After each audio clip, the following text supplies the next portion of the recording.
पार पडल्या आणि निकाली सर्वांच्या हाती लागलेला आहे. सर्वसामान्य निलंगेकरांनी जे निलंगावासियांनी जे निकाल दिलेला आहे तो आपण वंचित बहुजन आघाडीच्या वतीने मान्यच केलेला आहे. परंतु आज तुम्ही पत्रकार परिषद घेतलेली आहे किंवा आयोजित केलेली आहे, नेमकी ही पत्रकार परिषद घेण्याचं कारण काय आणि नेमकी कोणते ठळक मुद्दे तुम्ही मांडणार आहात, काय सांगाल माहिती? सर्वप्रथम निलंगा शहरातील विशेष आणि निलंगा शहरामध्ये पहिल्यांदाच वंचित बहुजन आघाडीसाठी आम्ही उमेदवार दिले होते.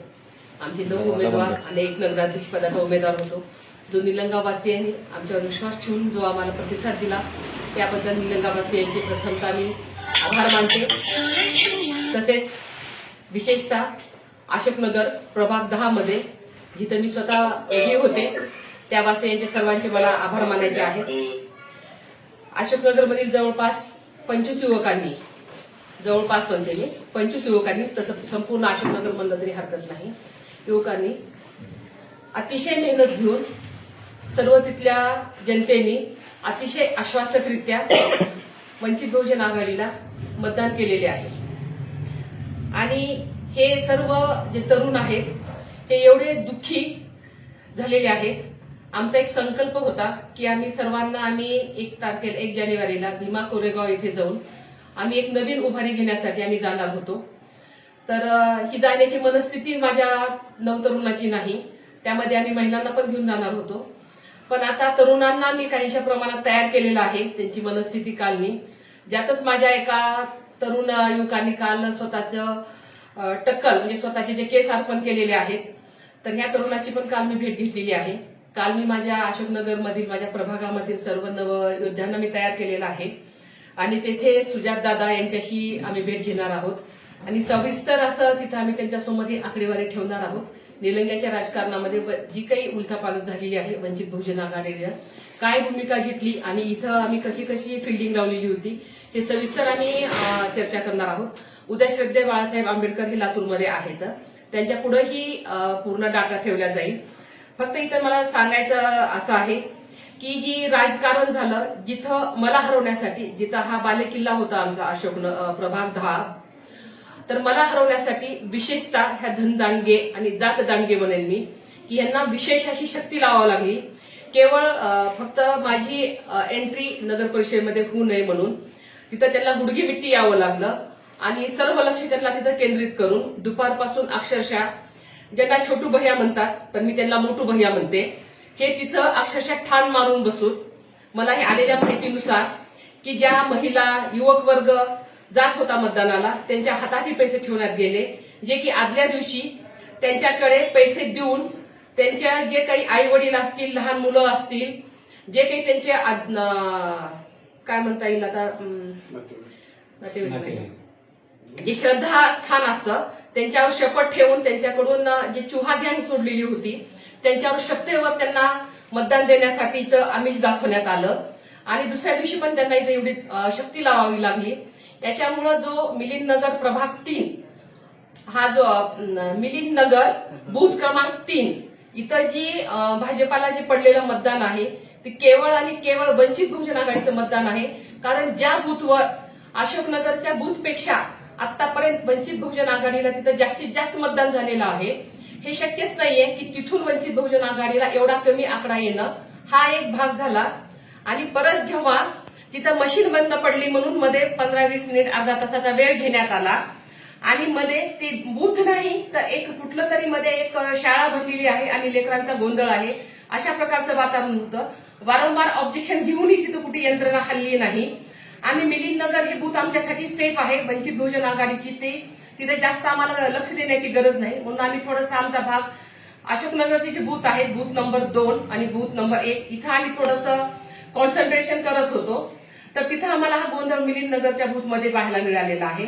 त्याचाच एक भाग म्हणून जेव्हा वंचित बहुजन आघाडीची सीट आली म्हणून तहसील आणि मी जिल्हाध्यक्ष आहे, मला आमदारकीचं तिकीट मिळालेलं आहे म्हणून मी माझी एक सुरुवातीपासून एक अट होती की मी मतमोजणीच्या वेळेस मी तहसील ऑफिसमध्ये राहणार नाही असं मी माझ्या सर्वांना सांगितलेलं होतं. केवळ तेवढा एक भाग म्हणून मी तिथे उपस्थित नव्हते.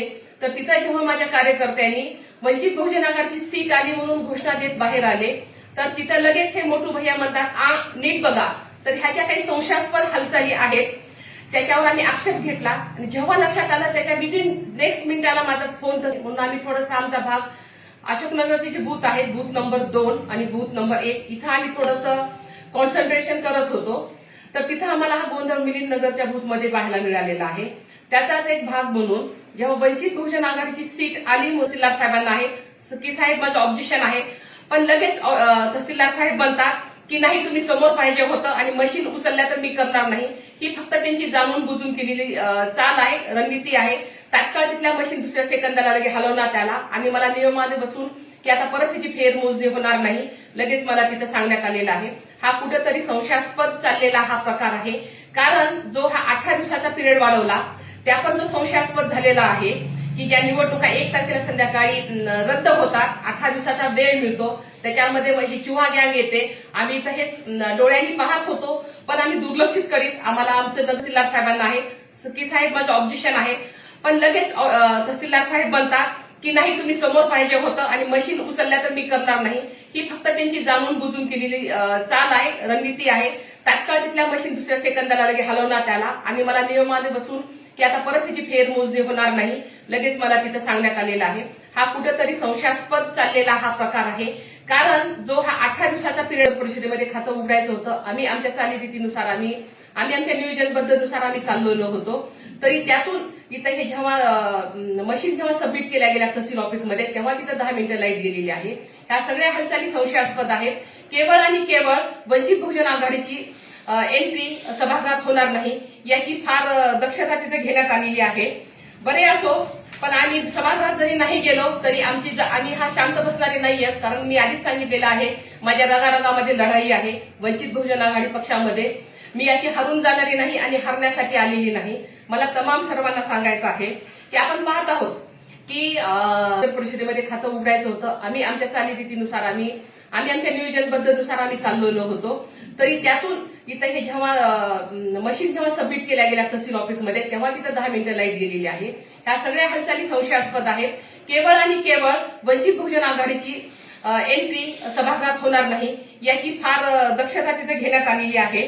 बरे असो, पण आम्ही सभागृहात संभाजी पाटील माननीय आमदार इथले की त्यांच्याकडे ह्या लातूर जिल्ह्याचं पूर्ण नेतृत्व आलेलं आहे या निवडणुकीमध्ये. आपण सोशल मीडियावर मी पण पाहिलं की हे काय म्हणतंय कमळ कमळ कमळ, ते काय म्हणतंय कमळ कमळ कमळ. पण मला संभाजी भैया तुम्हाला म्हणायचंय की निलंगा मागतंय रोजगार रोजगार रोजगार. या शब्दाचा आपण विसर पडत आहात आणि आपल्या पुढं आपण मी आता म्हणू नये त्याच्या आपण मी तुम्हाला पुरावे देऊ शकत नाही, पण जे आपलं एबी वाईन आहे त्याच्यामधलं मध्य आणून आपण पाजून कमळ कमळ कमळ बनायला लावतात. पण मी आज इथं घोषित करते आपण एबी बाईन आणलेली आहे. मी माझ्या अशोकनगर प्रभागातील मुलांना घेऊन मी हा एबी मिनरल वॉटरचा प्रोजेक्ट निलंगा शहरामध्ये आणत आहे आणि त्याची घोषणा मी आज सोशल मीडियामधून करत आहे. मी निवडणूक जरी हरली असेल, मी निलंगा शहरामध्ये जरी नसेल, पण मी सांगितलेलं आहे मी ज्यांनी मला साथ दिलेली आहे त्या मुलांना मी कुठले पान सुपारीला पैसे दिलेले नाहीत, ना दारू प्यायला दिलेले नाहीत, ना चहा पाण्याला दिले नाहीत, ना नाश्त्याला दिलेले नाहीत. मी ते फक्त माझ्यासाठी त्यांनी काम संभाजी पाटील माननीय आमदार इथले की त्यांच्याकडे ह्या लातूर जिल्ह्याचं पूर्ण नेतृत्व आलेलं आहे या निवडणुकीमध्ये. आपण केलं वंचित बहुजन आघाडीसाठी आणि ते मुलांची जबाबदारी ही माझी जबाबदारी आहे, म्हणजे वंचित बहुजन आघाडीची ती जबाबदारी उचलणार आहे. या शब्दाखातर ते माझ्यासोबत आहेत आणि मी त्यांचा आपण तर इथं एक उद्योगधंदा त्यांना देऊ शकलेला नाही, पण मी तुम्हाला दाखवून देईन की निलंगा शहरामध्ये वंचित बहुजन आघाडी एबी मिनरल वॉटर हा प्रोजेक्ट इथं घेऊन येत आहे आणि त्या माध्यमातून मी निलंगा शहरातील 5-50 लोकांना रोजगार देण्याचा नक्कीच प्रयत्न करेन. आपण याची साक्षीदार व्हाल नक्कीच. मला तुम्हाला सांगायचंय की ज्या आगामी निवडणुका आहेत जिल्हा परिषद असो की पंचायत समिती असो त्याच्यामध्ये पण आपल्याला वाटलं असेल की वंचित बहुजन आघाडी संपेल, पण हा केलं वंचित बहुजन आघाडीसाठी आणि ते मुलांची जबाबदारी ही माझी जबाबदारी आहे, म्हणजे वंचित बहुजन आघाडीची ती जबाबदारी उचलणार आहे. या शब्दाखातर ते माझ्यासोबत आहेत आणि मी त्यांचा आपण तर इथं एक उद्योगधंदा त्यांना देऊ शकलेला नाही, पण मी तुम्हाला दाखवून देईन की निलंगा शहरामध्ये वंचित बहुजन आघाडी एबी मिनरल वॉटर हा प्रोजेक्ट इथं घेऊन येत आहे आणि त्या माध्यमातून मी निलंगा शहरातील 5-50 लोकांना रोजगार देण्याचा नक्कीच प्रयत्न करेन. आपण याची साक्षीदार व्हाल नक्कीच. मला तुम्हाला सांगायचंय की ज्या आगामी निवडणूक कदापि संपणार नाही आणि येणाऱ्या ज्या निवडणुका आहेत जिल्ह्यातील त्याच्यामध्ये वंचित बहुजन आघाडीची ताकद आपल्याला कळेल. एका नव्या उभारीने आम्ही ह्या निवडणुका लढवणार आहोत. हे सांगायसाठी आम्ही इथं आपल्या समोर आहोत आणि ज्यांनी आम्हाला साथ दिली सर्वांचे आम्ही परत एकदा इथं आभार मानतो. जय भीम, जय वंचित. नमस्कार सर्वांना. मला सांगा, जनतेनं 15 नगरसेवक भारतीय जनता पार्टीचे आणि एक नगराध्यक्ष 2026 मतांनी विजय करून दिलेला आहे. आपण त्यांना आरोप करतो की त्यांनी सगळ्याच गोष्टीचा वर्षाव केलेला आहे किंवा भाडीमार केलेला आहे. आपल्याकडे असा कोणता पुरावा आहे जे आपण दाखवू शकतो की बाबा ह्या गोष्टी घडलेल्या आहेत म्हणून किंवा केलेत म्हणून? नक्कीच मी तुम्हाला सांगते, पण ज्या कदापि संपणार नाही आणि येणाऱ्या ज्या निवडणुका आहेत जिल्ह्यातील त्याच्यामध्ये वंचित बहुजन आघाडीची ताकद आपल्याला कळेल. एका नव्या उभारीने आम्ही ह्या निवडणुका लढवणार आहोत. हे सांगायसाठी आम्ही इथं आपल्या समोर आहोत आणि ज्यांनी ज्यांनी आम्हाला साथ दिली सर्वांचे आम्ही परत एकदा इथं आभार मानतो. जय भीम, जय वंचित. नमस्कार सर्वांना. मला सांगा, जनतेनं 15 चर्चा आहेत ज्या जवळपासून आलेल्या आहेत. आपण पण निलंगा शहरामध्ये पाहतच आहोत की कसा पावसाचा पैशाचा पाऊस पडलेला आहे. याचे सर्व मतदार स्वतः आम्हाला सांगत आहेत की कसे पैसे त्यांच्यापर्यंत पोहोचलेले आहेत. आता तुम्ही असं म्हणताय की येणाऱ्या काळामध्ये जसं ज्या पद्धतीने वंचित बहुजन आघाडीच्या राष्ट्रीय नेत्या आदरणीय प्राध्यापक अंजलीताई प्रकाश आंबेडकर हे आले होते आणि एक आंबेडकर घराणा तिथे येऊन सुद्धा आपल्याला आंबेडकर म्हणा किंवा अजून दुसरे सर्वजण म्हणा नाकारणं म्हणजे अतिशय शोकांत असं वाटतं तुम्हाला? मला नाकारलेलं नाहीच आहे. मला नाकारण्यात बळजबरीने लावण्यात आलेलं आहे. कारण असं होऊ शकत नाही. ज्या प्रभागातून मी थांबलेले होते हा समाज सगळा माझा मुळा भाबडा आहे. त्यांच्या कमजोरी लक्षात घेऊन त्यांच्यावर आमिषाचा बचाव करून आणि जनतेतून म्हणजे जनतेने मला नाकारलेलंच नाहीये अजिबात. जी जनता काल ऍक्च्युअल तिथं एका महिलांचा मृत्यू झाल्यामुळे हा मोर्चा आला नाही. मी त्यांना थांबवलेला आहे. ऍक्च्युअल काल तिथून एक 500 महिला मोर्चामध्ये सहभागी 2 वाजेपर्यंत त्या माझ्या शब्दाची फक्त हो म्हणून वाट पाहत होत्या. कालच हा मोर्चा तहसीलवर धडकणार होता पण मी थांबवलेला आहे की विनाकारण आपण शक्ती लावू नये म्हणून. आज आणि उद्याही माझ्या फक्त हो शब्दाची वाट पाहत आहे. त्यांच्या तहसीलवर मोर्चा घेऊन यायला तयार आहे. मला सांगा, आता तुम्ही असं म्हणते की प्रभाग क्रमांक 10 मध्ये जे मेळीनगरचं बूथ होतं त्याच्यावरती शाळा भरली की काय असं तुम्ही संशय व्यक्त केलाय. म्हणजे ऍक्च्युली नेमकं झाला का होतं आणि काय घटना घडली? कारण तिथल्या अधिकाऱ्यावर कुठलंच कंट्रोल नव्हतं. मध्ये जी बूथ एजंट सोडून आणखी 10 लोक तिथं वावरत होते आणि तिथली मशीन बंद पाडण्यात आली होती. परत तिथं टेक्निशियन बोलून परत मशीन चालू करण्यात आलेली होती. कारण सगळ्या लोकांना जे मतदान करून बाहेर येत होते त्या सगळ्यांचं असं होतं की सगळ्यात जास्त बटन हे कब्बशी आणि सिलेंडरचं दबलेलं आहे म्हणून स्वतः आम्हाला बाहेर लोक येऊन सांगत होते. ही 2 मशीन असल्यामुळे लोकांना संभ्रम निर्माण झाला असं वाटतं आपल्याला? नाही, अजिबात काही वाटत नाही. मग येणाऱ्या काळामध्ये कशा पद्धतीचं वंचित बहुजन आघाडीचं पवित्र असेल किंवा भूमिका असेल? आक्रमकच असेल वंचित बहुजन आघाडीचा पवित्रा. वंचित बहुजन आघाडी येणाऱ्या ह्याच्यामध्ये उलट जास्तीत जास्त म्हणजे पूर्णच्या पूर्ण पॅनल थांबेल ताकदीनं. पंचायत समिती निवडणुकीमध्ये पण आम्ही संपूर्ण ताकदीनं संपूर्ण उमेदवाराशी आम्ही उतरणार आहोत. 2016ला भारतीय जनता पार्टीला बहुमत एखादी सत्ता आली होती. नगराध्यक्ष 2000 मतांनी आले होते. यावेळेस 2025ला 15 नगरसेवक आणि भारतीय जनता पार्टीचे नगराध्यक्ष पदाचे उमेदवार हे 2026 मतांनी आले. म्हणजे एकूण 26 मताचा त्याच्यामध्ये वाढ झालेली आहे आणि 15 नगरसेवक म्हणजे एकूण 17 असणं गरजेचं होतं, 15वर आलेत. हे राजकीय समीकरण कसं पाहतं किंवा जनमत कौल कसं पाहतं? त्याच्यामुळेच निवडणुका पुढे गेलेल्या आहेत. 1 तारखेला भारतीय जनता पार्टीला कळून चुकलेलं होतं की त्यांचं इथं निलंगा शहरामध्ये किती मताधिक्य राहणार आहे, किती त्याला पराभव सहन करावा लागणार आहे. म्हणून इतक्या अर्जंटपणे आमचे भैया तिकडे मुंबईला पळाले. मुख्यमंत्र्यांचं स्टेटमेंट आलं आणि लागलीच निवडणुका पुढे ढकलल्या. त्यांना कुठेतरी पराभवाची कारणं समोर दिसू लागली होती. त्याच्यानंतर पहिल्यापेक्षा जास्त दुप्पट ज्याने त्यांनी शक्ती लावली. मोठमोठ्या सभा घेतल्या आणि चुहा गँग सक्रिय झाली आणि पैशाचा धनवर्षाव करण्यात आला. आणि ऐकून तर आम्ही असं आहोत की जे फार अतिशय कमजोर लोक आहेत त्यांचे आधार कार्ड आणि वोटर कार्ड पण त्याच्या ताब्यात होते. मला सांगा, आता तुम्ही एवढं त्यांच्यावरती आरोप करताय परंतु ते असं म्हणतं की जर मी निवडणूक पुढे ढकलत असेल तर एवढं मी कॅपेबल आहे की महाराष्ट्राची पूर्ण निवडणुका पुढे ढकलावं असं? भाजप किती कॅपेबल आहे आपल्याला दिसतच आहे. काय म्हणलं? भारतीय जनता पार्टी काय करू शकते हे संपूर्ण देशामध्ये उदाहरण चालूच आहेत म्हणलं. तुम्ही म्हणलं की तहसीलदार जे आरो होते तुम्ही तातडीने त्यांना आक्षेप घेतला, मात्र तो आक्षेप त्यांनी स्वीकारले नाही. स्वीकारला नाही. फोनवर कसा आक्षेप स्वीकारतील? समोरासमोर असणं गरजेचं आहे ना. पण त्यांना लगेच कळवलंच होतं ना माझा आक्षेप आहे म्हणून. तहसीलदार साहेब तिथे सांगू शकले असते ना की त्यांचा आक्षेप आहे कामा म्हणून. तिथं अर्ज पण दिलाय मी. लागलीच लगे अर्ज पण दिला. माझ्या अर्जाच्या प्रती पण आहे. अर्ज आहे आपल्याकडे? हो, आहे. दाखवा. अर्ज आहे. तुम्ही एवढं त्यांच्यावरती आरोप करताय, परंतु ते असं म्हणतं की जर मी निवडणूक पुढे ढकलत असेल तर एवढं मी कॅपेबल आहे की बाबा महाराष्ट्राची पूर्ण निवडणुका पुढे ढकलावं असं. भाजप किती कॅपेबल आहे आपल्याला दिसतच आहे. काय म्हणलं? भारतीय जनता पार्टी काय करू त्यांनी लेखी लिहून द्या म्हणून लेखी पण लिहिलेले आहेत ना.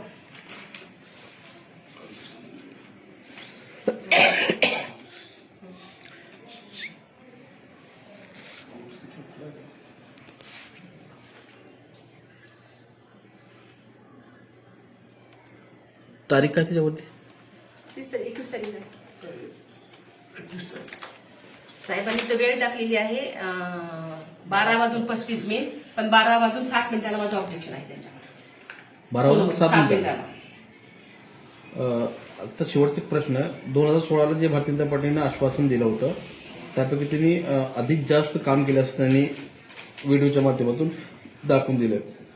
आता जे त्यांचा जाहीरनामा आहे तो करून घेण्यासाठी किंवा जनतेला एक सुविधा मूलभूत सुविधा प्राप्त होण्यासाठी वंचित बहुजन आघाडी कशा पद्धतीने काम करून घेणार आहे? वंचित बहुजन आघाडी कशा प्रकारे आपण येणाऱ्या काळामध्ये आपण पाहतच असाल. आणि सभागृहात जरी नसलो नगर परिषदेच्या बाहेरून आम्ही रस्त्यावर उतरून आणि ह्या निलंगावासियांचे प्रश्न सोडवणार आहोत. शेवटी आता ज्या लोकांनी ज्या जनतेने तुम्हाला मतदान स्वरूपी आशीर्वाद दिलाय तर संपूर्ण जनतेला आणि त्यांच्याच बरोबर निलंगा शहरातील पूर्ण जनतेला आपण वंचित बहुजन आघाडीच्या वतीनं नम्रपणे काय आवाहन करणार आहात किंवा विनंती करणार किंवा आभार मानणार आहात? मी जनतेचे मी सुरुवातीलाच आभार मानलेले आहेत. ज्यांनी आम्हाला मतदानाचा कौल दिलेला आहे की त्यांचे मी नक्कीच आभार मानणार आहे. आणि आपण आपल्या मतदान रूपी आशीर्वादाने माझे जे उमेदवार थांबलेले आहेत प्रत्येकाला चांगल्या प्रकारे मतं मिळालेली आहेत. किती जरी धनवर्षाव झाला तरी तर निलंग्याच्या जनतेला मी असं आश्वासित करते की येणाऱ्या काळामध्ये वंचित बहुजन आघाडी आपल्या पाठीशी राहील. आपले जे प्रश्न आहेत स्थानिक प्रश्न असतील त्यांचे कुठलेही नगर परिषदेकडचे प्रश्न असतील तर या निवडणुकीतून एवढंच सांगेन की त्याच्यासाठी वंचित बहुजन आघाडी इथं शिवाजी चौक म्हणजे ऑफिस आहे आपलं. आपण कुठलेही प्रश्न आपण आमच्याकडे घेऊन येऊ शकता. वंचित बहुजन आघाडी नक्कीच आपल्या सर्व ज्या समस्या असतील ते सोडवायला तयारच आहेत. प्रत्येक प्रभागात माझे उमेदवार आहेतच, प्रतिनिधी आहेतच. आणखी जास्तीत जास्त निलंगा शहरामध्ये आमचे प्रतिनिधी राहतील. सुरुवातीला आपल्याला वंचित आघाडीला उमेदवार मिळू दिले नाही असा आरोप केला, पण त्यानंतर मिळाले तर निवडणूक पुढे ढकलण्यात आली. त्यानंतर जोमानं तुम्ही काम सुरू केलं पण तुम्हाला पाडण्यासाठी अनेकांनी प्रयत्न केला असं सांगताय. आता त्या सगळ्या गोष्टी करण्यासाठी आपण तुम्हाला तुमची भीती अनेकांना कसं बसली किंवा धडकी कशी बसली मग त्याचा उदाहरण तुम्ही कसं देणार त्यांना येणाऱ्या काळात? धडकी कसं बसली म्हणजे जे मोठू भैयाचं जे आहे नीट पहा म्हणून हे सगळ्यात मोठा प्रूफ आहे तहसील ऑफिस मधला की पहा म्हणजे सीट आली का काय झालं ते म्हणून. आणि धडकी बसली याचा एक पुरावा द्यायचा तर काय देता येईल आपल्याला? आमच्या एका उमेदवाराला अक्षरशः काँग्रेसवाल्याने उचलून त्याचा पाठिंबा घेतला, बळजबरी केली त्याच्यावरती. त्याच्यानंतर आम्हाला किंचितही न मोजणारे लोक काँग्रेसवाले आणि हे भाजपवाले त्या दिवशी छोटू भैया म्हणतात डबल पहा म्हणून आणि हे काँग्रेसवाले एवढी धडकी घेतात. ज्यांनी आम्हाला आतापर्यंत म्हणलं तुमचे काहीच हे नाही, तुम्ही एक सीट घ्या आणि भाजप काँग्रेसच्या चिन्हावर लढा, त्यांना आता कळाले की भाजपच्या काँग्रेसच्या जेवढ्या सीटा आतापर्यंत किंचित मध्ये गेलेत ना त्याचा कारणच वंचित आहे. तुम्ही वंचितला किंचित समजायचं. धडकी कसं बसली म्हणजे जे मोठू भैयाचं जे आहे नीट पहा म्हणून हे सगळ्यात मोठा प्रूफ आहे तहसील ऑफिस मधला की पहा म्हणजे सीट आली का काय झालं ते म्हणून. जे प्रयत्न केलाय त्याचा आणखी परिणाम तुम्हाला येणाऱ्या जिल्हा परिषदमध्ये नक्कीच दाखवू. तुम्हाला आमच्याशिवाय पर्याय नाही. आमच्यासोबत तुम्ही आतापर्यंत जी केलंय. राहिली गोष्ट मध्येच जे आतापर्यंत थांबले होते त्यामध्ये 4 टर्मला नगरसेवक राहिलेले असतील, राष्ट्रवादी सत्ताधारी अजित पवार गटाचे असतील, त्यांना मगाशी सोडून वंचित बहुजन आघाडी 4थ्या क्रमांकावर आहे. बलाढ्य पक्षांनी कोट्यवधी रुपये खर्च केले, रोजगारीने माणसं लावले, हाजरीने महिला लावल्या, त्यांना तेवढे मतदान पडले नाही. त्याच्यापेक्षा अध्यक्षपदाचे उमेदवाराला आम्हाला पडले आणि आमचे अनेक उमेदवार वंचितचे 2 नंबरला आहेत. तर येणाऱ्या काळामध्ये नक्कीच ही नांदी आहे. येणाऱ्या काळामध्ये आम्हाला सोबत घेतल्याशिवाय तुम्ही सत्ता हस्तांतर करू शकणार नाही. तुम्हाला नक्कीच आमचा विचार करावा लागेल. नाहीतर आम्हाला पडले आणि आमचे अनेक उमेदवार वंचितचे 2 नंबरला आहेत. तर येणाऱ्या काळामध्ये नक्कीच ही नांदी आहे. येणाऱ्या काळामध्ये आम्हाला सोबत घेतल्याशिवाय तुम्ही सत्ता हस्तांतर करू शकणार नाहीत. तुम्हाला नक्कीच आमच्या परीने आम्हाला मान सन्मानाने जागा नाही मिळाल्या तर आम्ही नक्कीच लढू. आणि कालचीच बातमी आहे आमची की परत मुजीब सौदागरकडे स्वीकृत सदस्य म्हणून काँग्रेस त्यांच्याकडे आलेले आहेत. पण आमच्या मुजीबने सांगितलेलं आहे की आता माझा विचार वंचित बहुजन आघाडीच करेल. हे एक त्याचं ताजं उदाहरण आहे की मुजीब जर वंचित बहुजन आघाडीमध्ये आमच्या सोबत असतील तर काँग्रेसला नक्कीच विचार धडकी भरणारीच आहे. ही बातमी फुटली. राहणारच नाही ना ते. आमच्या परीने आम्हाला मान सन्मानाने जागा नाही मिळाल्या तर आम्ही नक्कीच लढू. आणि कालचीच बातमी आहे आमची की परत मुजीब सौदागरकडे स्वीकृत सदस्य म्हणून काँग्रेस त्यांच्याकडे आलेले आहेत. पण आमच्या मुजीबने सांगितलेलं आहे की आता माझा विचार वंचित बहुजन आघाडीच करेल. हे एक त्याचं ताजं उदाहरण आहे की मुजीब जर वंचित बहुजन आघाडीमध्ये आमच्या सोबत